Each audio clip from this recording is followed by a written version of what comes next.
नमस्कार साथियों, आप सभी का एक बार फिर से स्वागत है मेरे YouTube चैनल प्रेम की बात आपके साथ में। साथियों, आखिर ना करते करते सीटों का बंटवारा बिहार एनडीए में आखिरकार हो गया और जो इतने दिनों से खबरें चल रही थी कि कौन रहेगा कौन जाएगा, इस पे भी पर्दा उठ गया।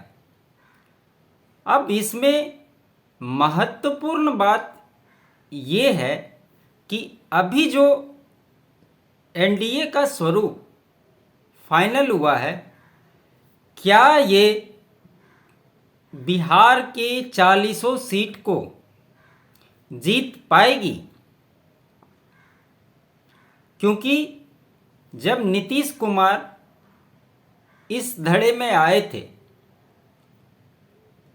इनके आने के बाद से जो पहले से सहयोगी थे, चिराग पासवान, उपेंद्र कुशवाहा, जीतन राम मांझी और पशुपति पारस, इनके दिलों में बेचैनी लगातार बनी हुई थी और आपने देखा कि समय समय पे किस प्रकार से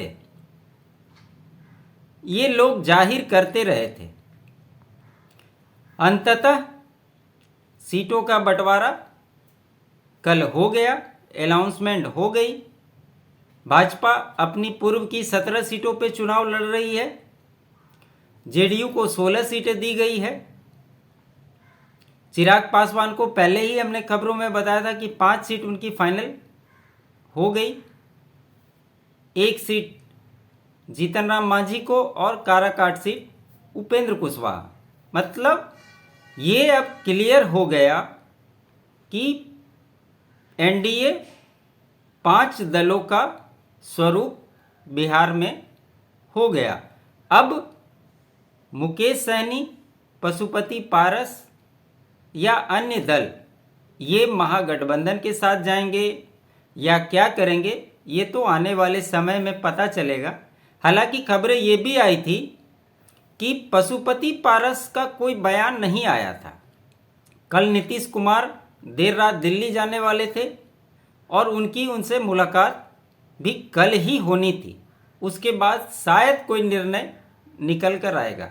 हालांकि हमने कल के ही वीडियो में आपको बताया था कि पशुपति पारस ने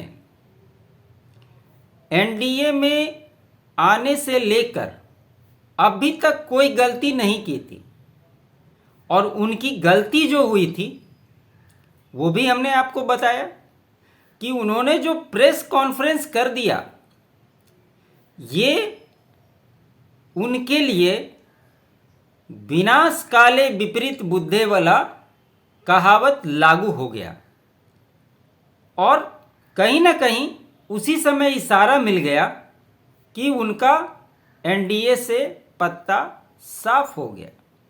और उसके कारक कौन बने? सूरजभान सिंह।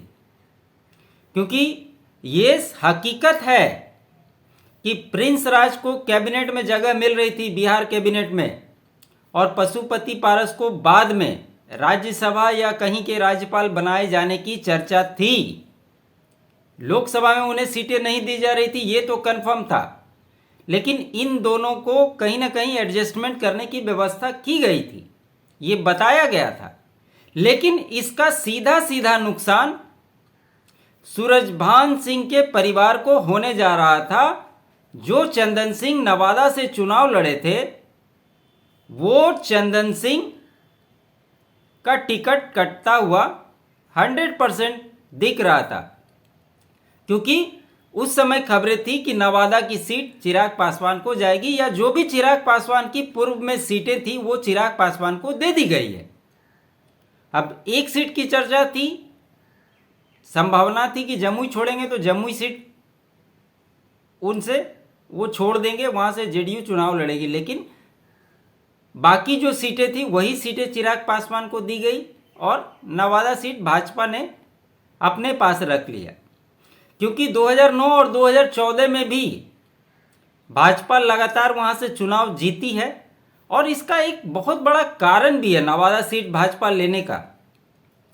इससे इस रार को भी साफ कर दिया गया। अगर वो सीट चिराग पासवान के खाते में जाती तो जो कंट्रोवर्सी पैदा होती कि वहां से फिर सूरजबान सिंह या उनके परिवार के किसी को लड़ाने की जो चल रही थी, इसका नुकसान चिराग पासवान को भी होता और उन पे आरोप लगते।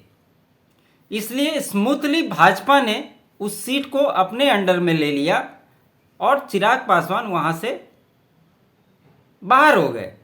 उनकी कहीं कोई भूमिका ही अब उसमें नहीं है, ताकि उन पे कोई भी आरोप न लग सके।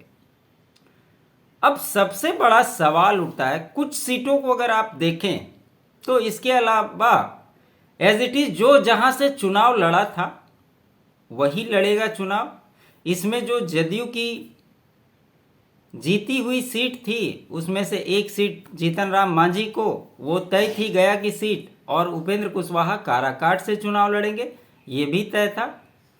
वैशाली की बात की जा रही थी। आपने कल ही देखा कि लवली आनंद ने जेडीयू की सदस्यता ले ली थी और कहा जा रहा था कि वो वैशाली से चुनाव लड़ेंगे, लेकिन वैशाली की सीट चिराग पासवान जी के पास में है।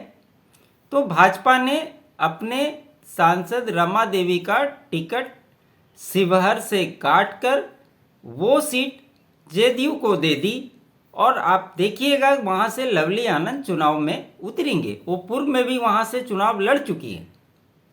तो इस तरह से नेगोशिएशन करके सीटों का बंटवारा हो गया और अब बिहार में एनडीए का स्वरूप फाइनल हो गया। अब सबसे बड़ी बात यह है कि जो बिहार की कुछ प्रमुख सीटें थी, कंट्रोवर्शियल सीट, जिसमें सीतामढ़ी जो माना जा रहा था कि भाजपा अपने कोटे में लेगी, लेकिन वो जदयू के कोटे में, सुपौल, पूर्णिया, मधेपुरा, जहानाबाद, क्योंकि यहाँ पे जो पहले से कैंडिडेट हैं और वो बहुत मजबूत कैंडिडेट है, हर सर्वे में उन्हें मजबूत दिखाया गया। अब उनका एडजस्टमेंट कैसे होगा, ये भी अपने आप में एक बड़ा सवाल बन गया है। लेकिन जो हमने पहले सीटों का समीकरण दिया था कि भाजपा 18, जदयू 12, चिराग पासवान को 5, कुशवाहा, मांझी और पारस को मिलाकर 40 सीटों का समीकरण था, मैं अभी भी इस पे कायम हूं। और ये भी बात मैंने रिपीट की थी कि अगर जब मीडिया में ये चल रहा था कि जदयू को 16 सीटें मिलेगी, नीतीश कुमार कंप्रोमाइज नहीं करेंगे, तो मैं अभी भी इस बात पे कायम हूं कि उन्हें जो 16 सीटें दी गई है उसमें कुछ ऐसी सीटें हैं जहां पे भाजपा के कैंडिडेट चुनाव लड़ेंगे जदयू के सिंबल पे, क्योंकि ये तो तय है कि नीतीश कुमार की क्रेडिबिलिटी घटी है, और ऐसे में अगर वो अपने कोटे के लोगों को चुनाव लड़वाते हैं तो निश्चित तौर पे इसका नुकसान एनडीए को बिहार में होगा, इसमें कहीं कोई दो राय नहीं है। और सबसे बड़ी बात ये देखिए, भाजपा अपनी सारी सीटें जीत जाएगी, 17 की 17। चिराग पासवान अपनी सारी सीटें जीत जाएंगे, तो 17 और 5 22 सीटें हो गई। जीतन राम मांझी अपनी सीटें जीत जाएंगे, 23 सीटें हो गई। और उपेंद्र कुशवाहा काराकाट सीट जीत जाएंगे। तो ये 24 सीट में तो कहीं कोई समस्या नहीं है। बाकी समस्या उन 16 सीटों पर ही है। इसलिए आप देखेंगे जब प्रार्थी का चुनाव होगा तो बहुत सोच समझकर टिकट दिया जाएगा, क्योंकि यहाँ पर जेडीयू की सीधी लड़ाई आरजेडी से होगी। इन 16 सीटों पर जहाँ पर जदयू चुनाव लड़ेगी, ये टोटल आरजेडी के साथ डायरेक्ट लड़ाई है। और दूसरी बात, अगर पशुपति पारस जीत, मुकेश सैनी, ये लोग महागठबंधन में जाते हैं तो जहां पर वन साइडेड मुकाबला हो गया था एनडीए वर्सेस महागठबंधन, वहां पर अब की स्थिति में फाइट तगड़ी हो जाएगी। तो ये बहुत ज़्यादा, अगर आप देखेंगे, मेरा ये मानना है कि अभी के समय में भाजपा बिहार में एनडीए अलायंस 40 सीट जीतना बहुत मुश्किल दिख रहा है, क्योंकि नीतीश कुमार को छोड़कर जो पहले का कॉम्बिनेशन था, इसमें अगर मुकेश सहनी आ जाते, पशुपति पारस रहते, तो कहीं ना कहीं इनका रेशियो ज़्यादा होता, क्योंकि उस समय भाजपा के पास ये था कि वो ज़्यादा सीटों पर चुनाव लड़ती, और कहीं ना कहीं भाजपा को ज़्यादा सीटों पर चुनाव लड़ना चाहिए था। उसके लिए वो एडवांटेज था कि अगर भाजपा ज़्यादा सीटों पर चुनाव लड़ती, चिराग पासवान ज़्यादा सीटों पर चुनाव लड़ते, तो विनिबिलिटी ज़्यादा हो जाती। लेकिन अगर 16 सीट नीतीश कुमार को दे दिया गया है तो कहीं ना कहीं ये भाजपा के लिए बैकफायर करेगा, इसमें कहीं कोई दो राय नहीं है। ठीक है, आप अपने कैंडिडेट को जदयू के सिंबल पर चुनाव लड़ा देंगे, लेकिन जो नीतीश कुमार की एंटी इनकम्बेंसी है, जो नीतीश कुमार ने अपने साथ जो बैगेज लेकर के आया है 18 सालों का, उससे पार पाना एनडीए के लिए बहुत मुश्किल होने जा रहा है। इसमें कहीं कोई संशय की स्थिति दिख नहीं रही है। और दूसरी बात, जहां सभी लोग जानते हैं चिराग पासवान और नीतीश कुमार में 2020 के बाद जो अदावत थी, अब तो चूंकि एक ही गठबंधन में आ गए हैं, इनके जो कार्यकर्ता हैं वो एक दूसरे को कितना सपोर्ट चुनाव में दे पाएंगे, ये देखना महत्वपूर्ण होगा। अगर थोड़ा सा भी गणित इधर से उधर हो जाएगा तो निश्चित तौर पे ये डबल धक्का लगेगा एनडीए के लिए। इन तमाम चीजों में एक बातें जो स्पष्ट हुई वो ये कि असली एलजेपी का मुहर चिराग पासवान को मान लिया गया। आप प्रेस कॉन्फ्रेंस जब हो रही थी दिल्ली में तो आपने देखा होगा जितने भी सहयोगी दल उसमें शामिल थे, वहां पे किसी ने भी एलजेपी रामविलास बोलकर संबोधित नहीं किया गया। एलजेपी जो रामविलास पासवान की पार्टी थी उसी नाम से संबोधित किया गया। और आज के डेट में ये तय हो गया कि असली एलजेपी चिराग पासवान ही हैं, जो रामविलास पासवान की धरोहर को संभाले हुए हैं और आगे ले जाने की भूमिका उन्हीं की है। और इस पे कल अंतिम मुहर लग गया। ये चिराग पासवान की मेहनत का नतीजा है कि जो 2021 से 24 तक उन्होंने अपनी पार्टी टूटने के बाद अपने सांसदों के बिना अकेले दम पर जिस प्रकार से उन्होंने बिहार की जनता के साथ संपर्क किया, अपना जनाधार बनाया, अपने बचे हुए लोगों को लेकर और उन्हें साथ में लेकर चलकर जिस प्रकार से उन्होंने अपनी पार्टी को आगे ले गया, आज उसी का परिणाम है कि आज उनकी विरासत उनके पास वापस आ गई। और कहीं ना कहीं भाजपा ने भी इस पर अंतिम मुहर लगाया, क्योंकि चिराग पासवान ये चाहते थे कि उनका बंगला उनके पास आए, और आज ये चीज़ कन्फर्म हो गई, साबित हो गई। भाजपा ने उन्हें उनका बंगला एक तरह से लौटा दिया।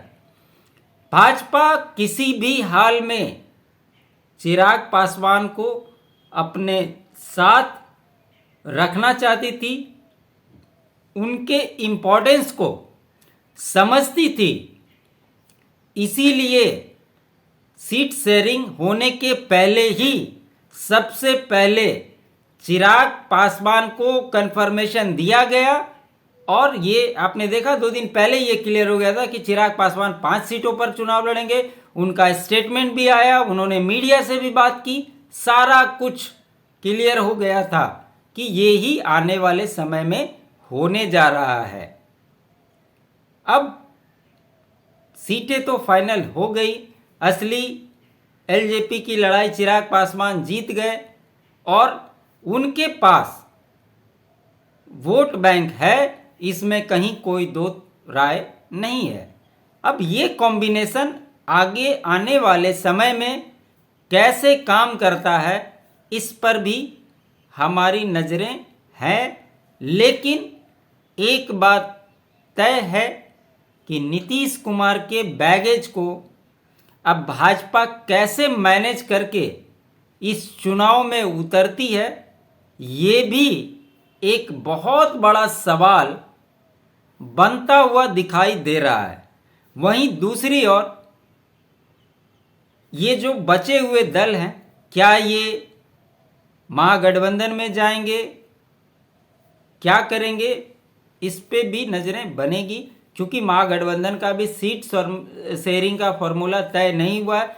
कल दिल्ली में उनकी भी मुलाकात होनी थी, बैठक होनी थी, लेकिन जैसे ही एनडीए ने सीट शेयरिंग का फॉर्मूला दिया, उनकी बैठक कैंसिल हो गई। और अब इंतज़ार किया जा रहा है कि इन जो बचे हुए दल हैं, इनका क्या रिएक्शन आता है, क्या वो महागठबंधन में आना चाहते हैं। इसलिए इस सीट शेयरिंग के फॉर्मूले को टाल दिया गया है। और खबरें तो ये आ रही थी कि राजद 29 सीटों पर चुनाव लड़ना चाहती है, कांग्रेस को 9 सीटें देना चाहती है, बची हुई 2 से 3 सीटें वाम दल को देना चाहती है, क्योंकि अभी उसमें 3 ही पार्टियां थी। लेकिन जब इधर से जो दल निकल गए हैं, वो क्या करते हैं, उस पर भी नज़रें रहेगी। अब सबसे सवाल ये भी एक उठ रहा है कि क्या जीतन राम मांझी को जो 1 सीट मिली है उससे वो संतुष्ट है। क्या उपेंद्र कुशवाहा सिर्फ अपने लिए सीट पाने के लिए अपनी पार्टी का गठन किए थे। उनके जो टिकतार्थी हैं, मजबूत कैंडिडेट हैं, उनका क्या होगा। क्या वो दूसरे सिंबल पे चुनाव लड़ेंगे, दूसरी पार्टी के लिए काम करेंगे, क्या करेंगे, ये भी एक बहुत बड़ा सवाल है। लेकिन जैसा कि मैंने कल भी कहा कि अगर उपेंद्र कुशवाहा को एक भी सीट नहीं मिलेगी तो भी वो इधर उधर स्विच करने की स्थिति में नहीं है।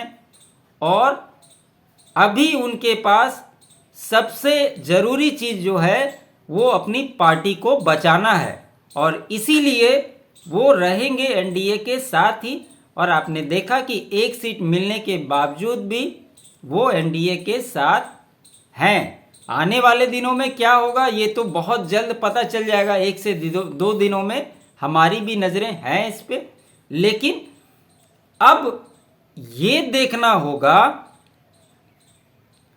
कि जो जेडीयू के टिकटार्थी हैं वो कौन कौन होते हैं, इस पे हमारी नज़रें रहेगी। बाकी कहीं कहीं कोई दिक्कत नहीं है, क्योंकि जो हमने बताया है, भाजपा हो, चिराग पासवान हो, जीतन राम मांझी हो और उपेंद्र कुशवाहा हो, इनकी सीटों को लेकर कोई भी उतरेगा वो जीतेगा ही जीतेगा। इसमें कहीं कोई संशय की स्थिति है ही नहीं। सबसे बड़ा सवाल यही है कि जो जदयू की 16 सीटें हैं उस पे कौन कैंडिडेट खड़ा होने वाला है, क्या उसमें भाजपा अहम भूमिका निभाएगी, ये महत्वपूर्ण है।